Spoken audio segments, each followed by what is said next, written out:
What up, though, family? Today we're diving into the world of Richard Wright, one of the most powerful voices in African American literature. We're talking about his groundbreaking novel, Native Son. This is a book that woke America up to the harsh realities of racial injustice, systemic oppression, and the psychological toll it takes on black folks.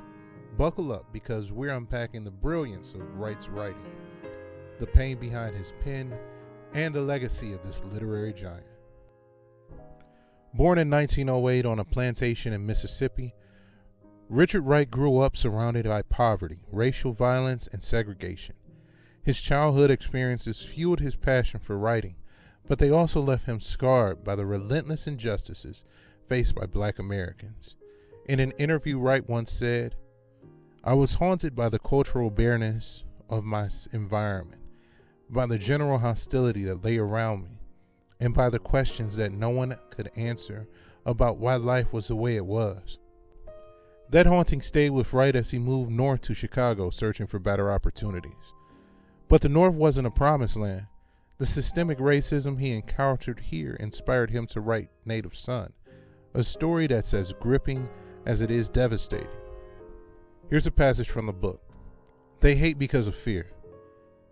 And they fear because they feel that their deepest feelings of their lives are being assaulted and outraged."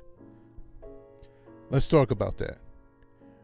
Wright is exposing how fear and hate work hand in hand to uphold racial oppression.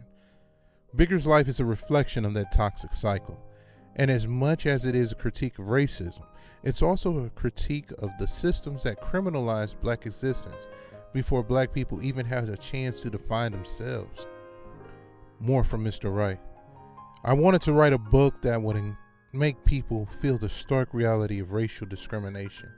I didn't want them to sympathize with Bigger Thomas. I wanted them to understand him." And that's the brilliance of Wright's approach. Bigger isn't a hero, and he's not meant to be. He's a deeply flawed character, someone shaped by society that denies them his humanity. Wright makes us uncomfortable because he wants us to sit with the truth of Bigger's existence. There's a scene in the first part of the book that I'll never forget.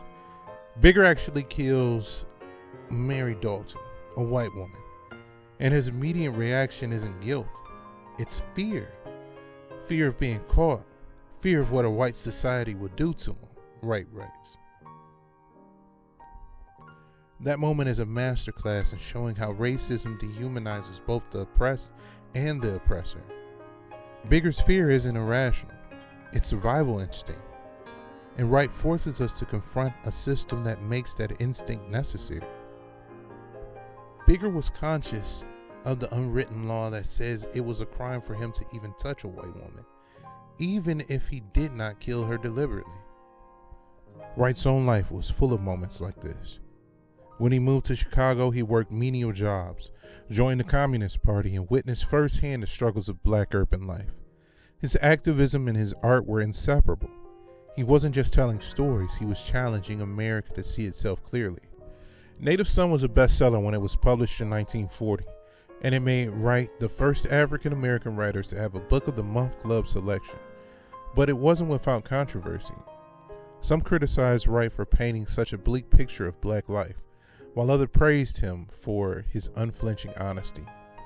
Let's break down some of the themes that make Native Son a classic. Systemic racism.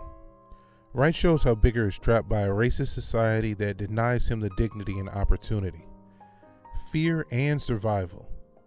Bigger's actions, as extreme as they are, come from a place of fear, a fear that's been instilled in him by generations of oppression.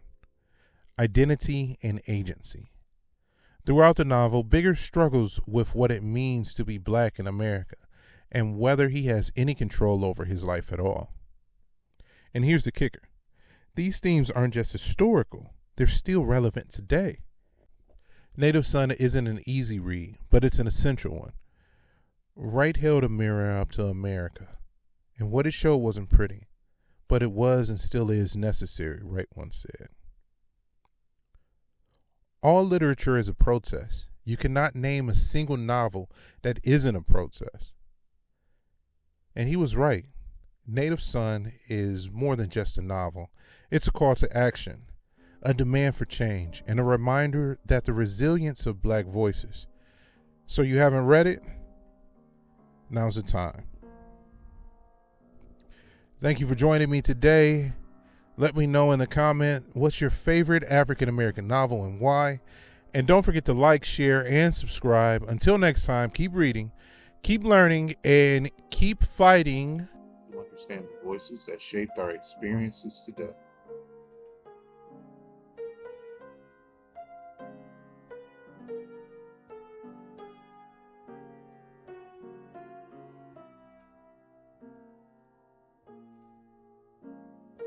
So this is an afterword. I had to record this section separately. That's why it sounds a little bit different. This is just how I feel about the novel. This isn't a part of the review. The views expressed here should not reflect on Richard Wright or his works.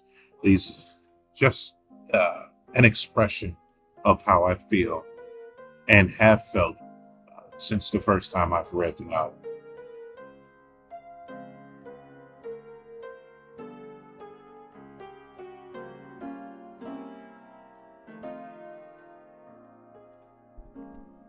When I say the book Native Son is my favorite book, I don't say that lightly. The topics that are discussed within its pages are heavy. And coming from someone who believes that they are extremely self-aware and living directly in the present and experiencing the culture that we associate with being black, I understand that there are times when I'm viewed not as who I am or for who I intend to be, but more as a caricature. Now, that caricature can have its benefits in some places, but it comes with an incredible amount of negatives.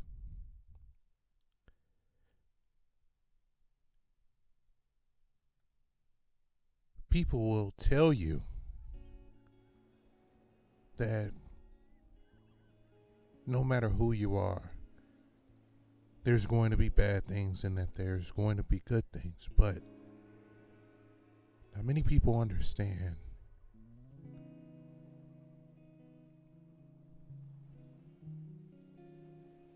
the representative that leads in front of you when your skin is a black man.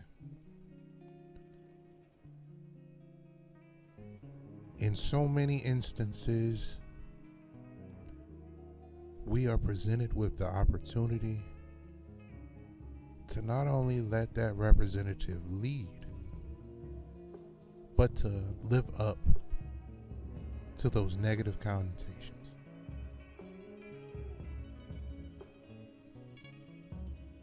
The story is about what it's like to fall into the worst things associated with who people perceive you to be. And having that choice is incredibly powerful. I take this book personal because it's more than just a critique of American society. Sure, that's what the literary